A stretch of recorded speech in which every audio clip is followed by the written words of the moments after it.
पहले हमने रक्त परीक्षण, इससे पहले हम लोगों ने श्वसन तंत्र पढ़ लिया था। उम्मीद करता हूँ आप सबको वीडियो देख लिए होंगे, समझ में आया होगा। उसके बाद नेक्स्ट टॉपिक जो है ये भी 10th के लिए बहुत ही इम्पोर्टेंट है, उसको समझते हैं आज हम लोग एक नई पॉजिटिव एनर्जी के साथ। और खुश रहा करो यार, हंसते रहा करो। चलिए, ध्वनि और शिरा में अंतर, ये अंतर है, ये जो बोर्ड के एग्जाम में काफी बार पूछ लिया गया है, पूछते रहते हैं। वैसे 2 नंबर में भी आ सकता है, 4 नंबर में भी आ सकता है। आप पहले समझ लीजिए, अगर 2 नंबर में आता है आपको 2-3 पॉइंट या 2 पॉइंट लिख देना है। 4 नंबर में आएगा तो यहाँ पे तो मैं 6-7 पॉइंट लिख दिया हूँ, आप 4 या 5 पॉइंट लिख दीजिए, आपको पूरा नंबर मिल जाएगा। रक्त वाहिनी की वैसी नसें जो रक्त को लाने और ले जाने में काम करती है, उसको हम लोग रक्त वाहिनी बोलते हैं, मतलब ब्लड वेसल बोलते हैं। ब्लड वेसल कौन कौन से होते हैं? एक होता है धमनी होता है और एक होता है शिरा, आर्टरी और वेन्स होता है। ये भी एक तरीके का नस ही होता है और ये भी एक तरीके का नस ही होता है, दोनों नस होते हैं। लेकिन इनमें अंतर क्या होता है, ये हम लोग अंतर ही पढ़ रहे हैं, इसमें समझेंगे कि अंतर क्या होता है। सबसे पहले देखते हैं हम लोग आर्टरी के बारे में।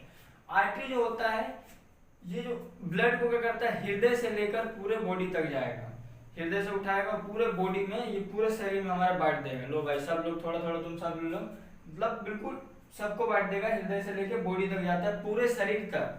उसके बाद देखते हैं ये बॉडी तक जाता है। उसके बाद देखते हैं सर प्रेशर, जो शिरा धमनी होता है, आर्टरी होता है, इसमें प्रेशर जो होता है अधिक होता है। इसमें प्रेशर इसलिए अधिक होता है क्योंकि इसको हृदय से लेकर पूरे शरीर तक लेके जाना होता है, इसीलिए इसमें सबसे अधिक प्रेशर होता है, मतलब 120 के हिसाब से पंप करेगा।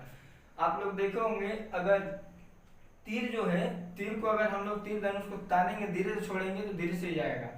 लेकिन अगर उसको ज्यादा पूरा जान लगा, पूरा खींच के मारेंगे एकदम, तो कितनी तेज से जाता है। उसी तरीके समझ लीजिए, आप जितना तीर और धनुष में ताकत लगाते हैं, उतने ही ताकत से, मतलब उतने ही प्रेशर से क्या करता है, धमनी ब्लड को पंप करता है। नेक्स्ट देखिए 3rd नंबर का, जो इसमें दीवारें मोटी होती हैं। इसकी दीवारें इसलिए मोटी होती हैं क्योंकि ये गहराई में पाया जाता है। और मोटी होने का दूसरा रीजन है, अगर भाई ये मोटी नहीं रहेंगी तो जो प्रेशर मार रहा है तो हमारा जो नस है फट जाएगा ना, फटेगा तो भाई इंसान की मृत्यु हो जाएगी, मर जाएंगे। इसीलिए इसकी दीवारें कैसी होती हैं, मोटी होती है। और कहाँ पाई जाती है, बॉडी में ही पाई जाती है, लेकिन कहाँ पाई जाएगी, गहराई में, अधिक थोड़ा गहराई में पाई जाती है। उसके बाद देखते हैं इसमें वाल्व जो है नो कपाट नहीं होता, मतलब इसमें जो है किसी प्रकार का वाल्व नहीं होता है। इसको इस डायग्राम को देखते हैं, ऐसा है, ये जो वाल्व बना है खैर इसके लिए बना, शिरा के लिए, लेकिन इसका जो होता है ना, इसमें ये वाला, ये जो मिटा दूं अगर मैं इसको, तो ये क्या एक तरीके से वाल्व नहीं होता है इसमें।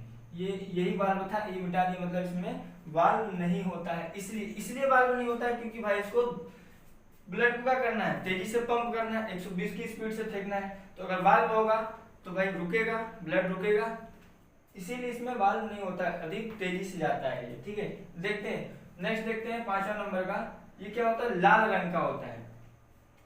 इसका जो कलर रहेगा, किसका, धमनी का, आर्टरी का जो रंग रहता है कैसा रहता है, लाल रंग का रहता है, एकदम लाल जाता हुआ दिखाई देगा।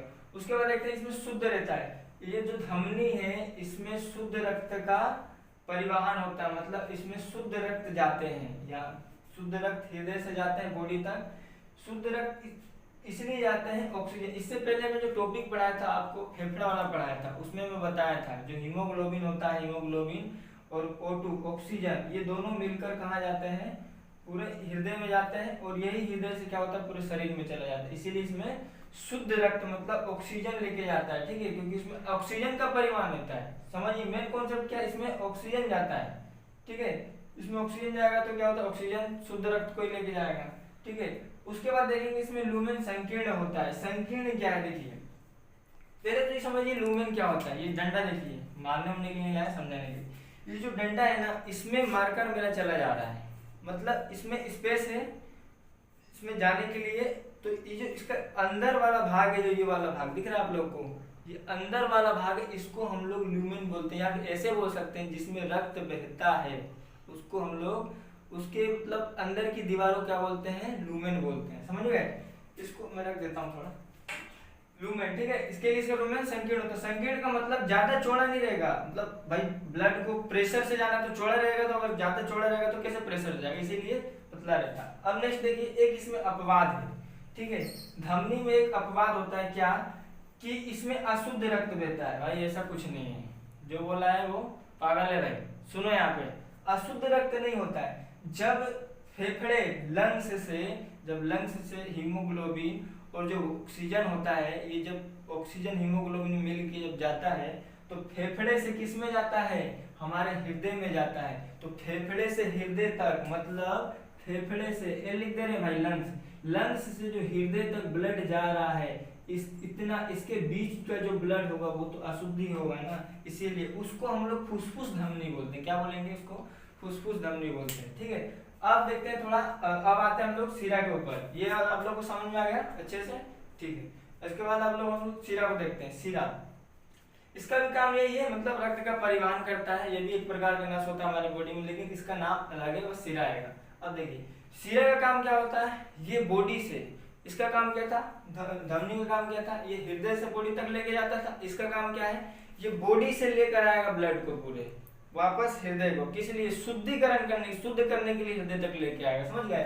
तो मतलब बॉडी से कहाँ लेके जाता है, हृदय तक, हार्ट तक लेके आता है। उसके बाद देखिए इसका प्रेशर कम होता है, इसका प्रेशर कम होता है, 80 होता है। कितना होता है, 80। इसका प्रेशर कितना था, 120 था, लेकिन इसका प्रेशर कम होता है। ये देखो एरो बना है ना, मतलब प्रेशर कम होता है। इसमें एरो ऊपर की ओर है तो इसका प्रेशर ज्यादा होता है। इसका प्रेशर कम इसलिए होता है क्योंकि देखिए यहाँ लिखे होंगे हम कहीं, इसकी दीवारें क्या होती है, पतली होती है। ठीक है, इसकी दीवारें पतली होती है। इसकी जो दीवारें है ना, देखे होंगे आप लोग, दीवारें जो देखो, ये जो नस दिख रहा है आप लोग को, स्किन के नीचे रहता है। किसके नीचे, त्वचा के नीचे रहता है, इसलिए इसकी दीवारें कैसी रहती हैं, पतली लेते हैं। क्योंकि देखिए पतली रहने का कोई रीजन है, क्योंकि इसमें क्या है, इसको ब्लड को तेजी से तो बहना नहीं है, 80 से आना भाई।